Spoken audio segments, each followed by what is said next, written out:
Sure. Okay, so we talked a little bit about the savings, about some of the online ways you can maybe shop around, try to find a pretty good rate. Let's move along. We'll make the transition into a 401k. Seems like after pension sort of died in the 19 whatever decade it was, 401ks became sort of the en vogue chic thing to do. Sure.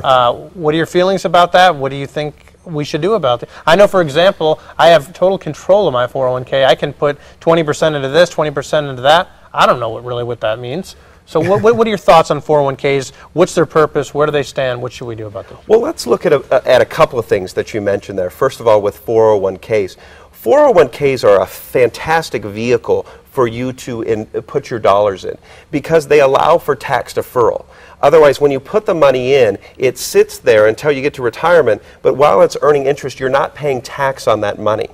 So 401ks, IRAs, we firmly suggest that everybody look into those.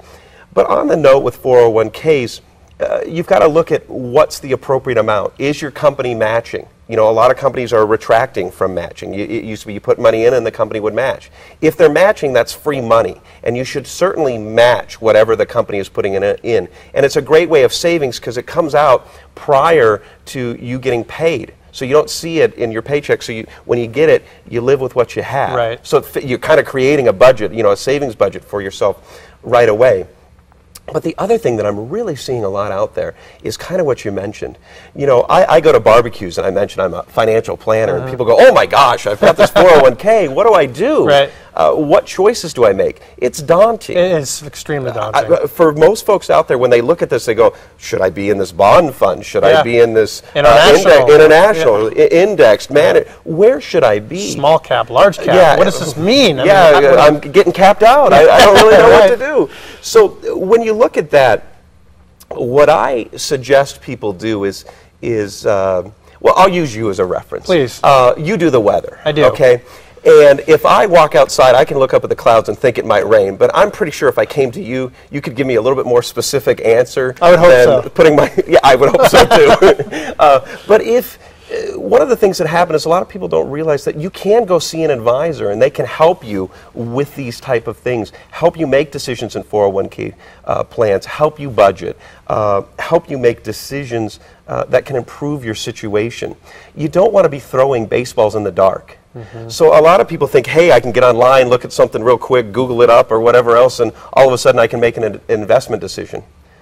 I believe there's a lot more to it, just like for you with the weather. Behind the scenes, you show up on your show, but at the end of the day, you did a lot of work to get to where you were at. There's a little more meat and substance behind that. Absolutely. So your suggestion with those 401ks is maybe seek some advice from someone that has more knowledge than you. Absolutely, and you can go to friends and family members, certainly can do that, but I really think that you should seek out professionals in the community, planners that can help you, give you a better understanding of where you're at today and the choices that are available to you. Because with this new economy, intelligent financial decisions are crucial. Right.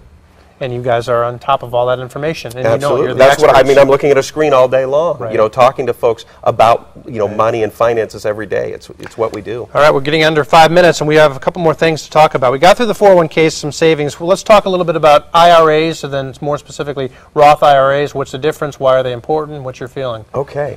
Well, when we look at IRAs and Roth IRAs, we talked a little bit about IRAs. A 401k later on can be rolled over into an IRA. It has a lot of similar provisions: tax deferral.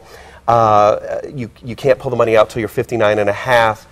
The real thing that we've got to look at, though, is understanding the difference between an IRA and a Roth, because I think a Roth is the key for lots of folks. And I mean this is a key not just for young investors, but also for retirees. And I'll share with you first the concept for young investors. A Roth IRA, when you put money in there, you don't get a tax benefit like you would with your IRA. But the benefit that you get over the long haul is that inside the Roth, the money grows tax-free, and when you distribute from the account, the money is a tax-free distribution. A lot of times with IRAs, people don't realize that all of a sudden there comes a time where they got to start pulling money out. And when they start pulling money out of their IRAs, taxes really hit those accounts. Where the Roth, that wouldn't happen. So I absolutely suggest that anybody out there that is looking to invest, put to the government limits, if you can, on an annual savings type basis into your Roth. They allow limited numbers, say $5,000 or $6,000, depending on your age. But everyone, including you, should be looking at a Roth, because it's the number one thing I see for most of the retirees that walk into my office. It's like, hey, John, I have an IRA. What can I do with that? So a lot of retirees might be sitting there right now saying, John, great, you mentioned this Roth for Matt, but what do we do?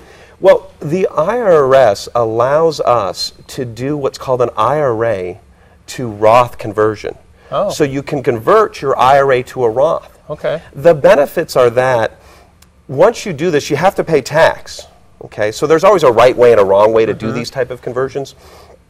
But what happens is now you've got an account that later on in retirement, you can pull money out tax-free. Now, the reason why I bring that up, Matt, is, I ask a question to a lot of people when I conduct, public workshops and things like that. And the question is what's going on in the world, the economy today, and how the government is spending money, and political affiliation aside, because it's a long time of spending, it's not just now. But where do you think taxes, with all the money that's going out now, where do you think taxes are going to be in the future? Do you think they're going to be up or down?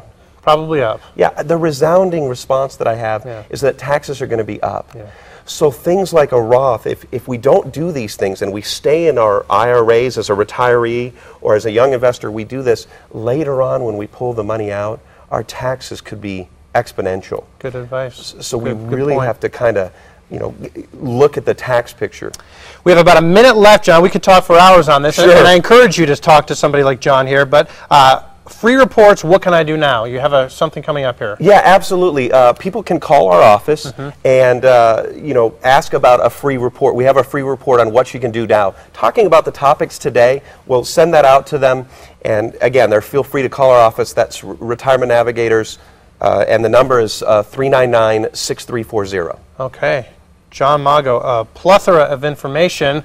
I'm sure it's very rewarding, some of the work you get to do out there. It must be nice to see creating nest eggs for people and their children and whatnot. And again, you are, say your company one more time. Retirement Navigators. Okay, and your name again is Jon Magoch, and we appreciate you being here. Thank you very much. And we look forward to hopefully a much more prosperous next couple of years. Okay.